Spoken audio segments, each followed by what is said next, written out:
ہماری ڈسکشن ہونی تھی. جیسے آپ تمام دوستوں کو پتہ ہے کہ ویٹ کی جو بجائی ہے اس کا کام شروع ہے, تو اس کے لیے ہمارا ایک پروڈکٹ ہے BOP. اس کو کافی سارے دوست بایو آرگینو فاسفیٹ بھی کہتے ہیں, جبکہ اس کا جو بیسک ٹیکنیکل نیم ہے وہ ہے بیکٹیریل آرگینو فاسفیٹ.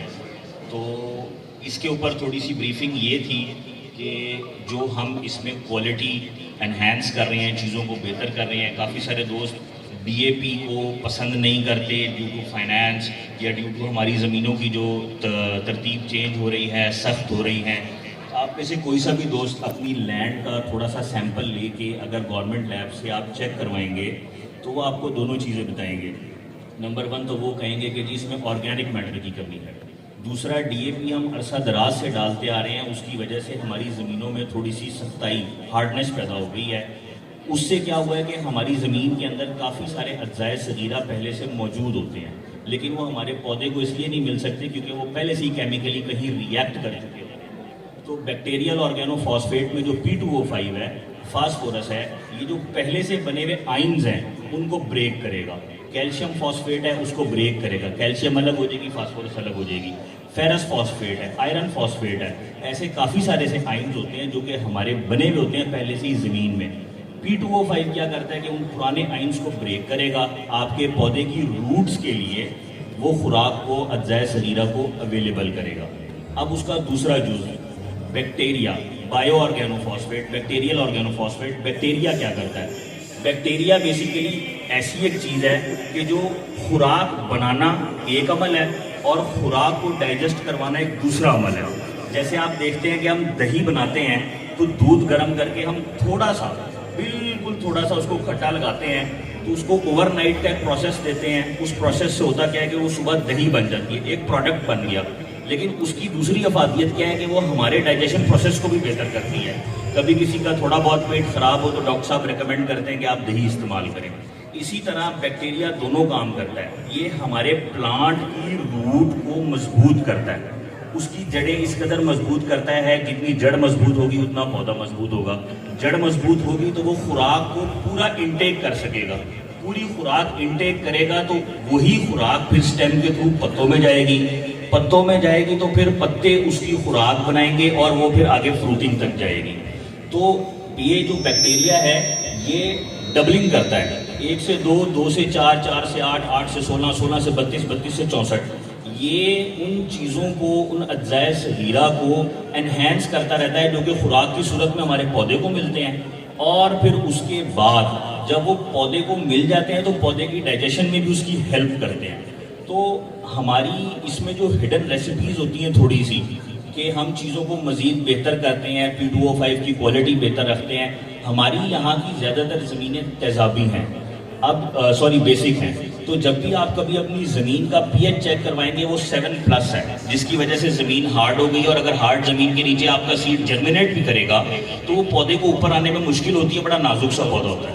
تو جب بھی ہم اپنی زمین کو کسی بھی تیزابی کھاد سے ریئیکٹ کروائیں گے اس کا pH نیچے آئے گا, زمین نرم ہوگی, سیڈ جرمینیٹ کرنے میں آسانی ہوگی اور پودا زمین سے اوپر آئے گا اور پھر اویلیبل خوراک اس کو مل جائے گی.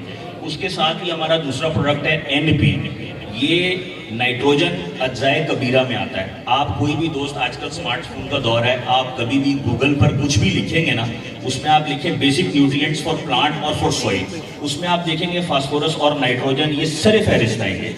P2O5 اور نائٹروجن. نائٹروجن ہمیں یوریا کی صورت میں بھی ملتا ہے, لیکن یوریا زیادہ بہت تیز حل پذیر ہوتا ہے. اس کی وجہ یہ ہوتی ہے کہ اگر کچھ زمین کی ٹیکسچر ڈفرینٹ ہو تو وہ زیادہ تر یوریا سیٹل ڈاؤن ہو جاتا ہے, نیچے ہو جاتا ہے, اور ہماری جڑ اتنی گہری نہیں ہوتی ہے. تو P2O5 سے اس کو ریئیکٹ کروانے کا مقصد یہ ہوتا ہے کہ اس کی ریلیز سلو ہو, وہ آہستہ آہستہ حل ہو, تاکہ جتنی ہمارے پودے کو ضرورت ہے اتنی ڈیزالو ہوتی رہے اور ساتھ کے ساتھ ہمارے پودے کو ملتی رہے.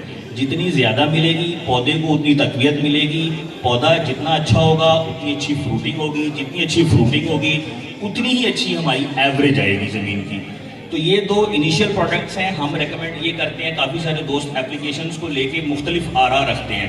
کچھ لوگ زمین کی تیاری میں نہیں استعمال کرتے, گپ شٹ پہ استعمال کر دیتے ہیں.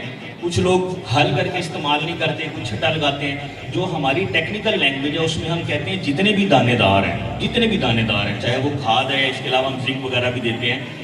دانے دار کی پریکٹس جو ہے نا جی وہ چھٹے والی ہوتی ہے، وہ سولیبلٹی والی نہیں ہوتی، کیونکہ اس میں کچھ ہارڈ ایلیمنٹس ہوتے ہیں وہ سیٹل ڈاؤن ہو جاتے ہیں.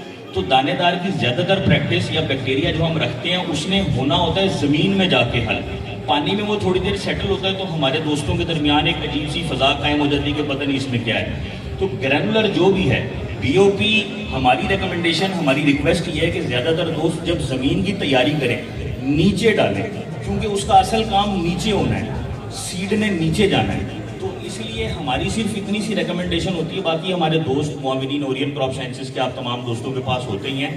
عثمان بھائی اویلیبل ہیں، سعید صاحب اویلیبل ہیں، تو رہنمائی کے لیے مزید آپ ان سے پوچھ سکتے ہیں. تو جب آپ سیڈ کی جرمینیٹ کرتے ہیں اس کے بعد کچھ دوست 23 دن بعد، کچھ 25 دن بعد، کچھ 26 دن بعد پہلا پانی لگاتے ہیں. یہ قدرت کا ایک ایسا نظام ہے کہ اس بیج کے اندر، جیسے مرغی کے انڈے کے اندر انیشیل خوراک موجود ہوتی ہے، چوزا جتنے دن بھی نہیں نکلتا وہ وہی خوراک انجوائے کرتا ہے. ایسی گندم کے بیج کے اندر بھی 22، 23، 24، 25 اتنے دن کی خوراک موجود ہوتی ہے. اس کے بعد ہی ہمارا پہلے پانی کی واری آتی ہے. تو پہلے پانی پہ ہم یوریا ریکمینڈ کرتے ہیں، اور ریکمینڈ یہ کرتے ہیں کہ 35 کلو دی جائے، زیادہ نہ دی جائے، اضافی نہ دی جائے. پی جی آرز ہمارے جتنے بھی پروڈکٹ ہیں، چاہے وہ پوٹاش ہے، چاہے بوران ہے، چاہے نائٹروجن ہے، مجھے برانڈ نیم سوری معذرت مجھے اتنے میمورائز نہیں ہے عثمان بھائی. جب پودا فروٹنگ کی طرف جائے تب ہمارے پی جی آرز زیادہ اپلائی کروائیں. اس کی ریزمبلنس ایسے کہہ لیں کہ جب کوئی خاتون بچہ جننے والی ہوتی ہے تب ہم اس کو خوراک زیادہ دیتے ہیں، ایسی ہمارے پلانٹ کو بھی اس کی زیادہ ضرورت ہوتی ہے. کوالٹی پر نہ سعید صاحب، نہ عثمان صاحب، ہمارا کوئی دوست اور نہ ہم کمپرومائز نہیں کرتے. تو یہ 5-10 منٹ کے ایک بڑا چھوٹا سا سیشن تھا، مجھے بڑی چھوٹی سی ونڈو ملی تھی عثمان بھائی کی طرف سے. باقی پورا پروگرام ہے. تو ایک دفعہ پھر آپ تمام دوستوں کا توجہ سے بات سننے کے لیے بہت شکریہ. اپنا بہت سارا خیال رکھیے گا. اچھا، اینڈ پہ کچھ دوستوں کو ایوریج کی بڑی پریشانی ہوتی ہے. زمین کی تیاری سے لے کے اس سے پہلے کا جو مرحلہ ہے نا جی وہ یہ ہے کہ آپ ریکمینڈڈ بیج استعمال کریں جو گورنمنٹ آف پنجاب سے اپرووڈ ہو. میں یا کوئی اور بندہ کہیں پر کوئی بیج اور کہے تو پلیز اس کو کنسیڈر نہ کریں، کیونکہ اس میں کوئی پیرنٹل کریکٹرسٹکس ہوتے ہیں جو کہ پلسز اور مائنسز کے علاوہ ہوتے ہیں. جو پنجاب سیڈ سے ریکمینڈڈ سیڈ ہے نا جی وہ بہتر ہوتا ہے. حکومت اس کے لیے آپ کو سبسڈائز بھی کر رہی ہے، تو ریٹ کا جو ڈفرنس ہے وہ بھی کور ہوتا ہے. اصل رزلٹ ہوتا ہے کہ جب آپ کی پیداوار آتی ہے، اگر آپ کی پیداوار آ جائے تو بیج تھوڑا سا اگر مہنگا لے بھی لیں تو کوئی حرج نہیں ہوتا، وہ سارے پھر مسائل کلیئر ہو جاتے ہیں. تو اس کے علاوہ کوئی بھی اور حکم ہو تو عثمان بھی اویلیبل ہیں اور ہم بھی آپ کی خدمت کے لیے اویلیبل ہیں. توجہ سے بات سننے کا بہت بہت شکریہ. اپنا بہت سارا خیال رکھیے گا. السلام علیکم.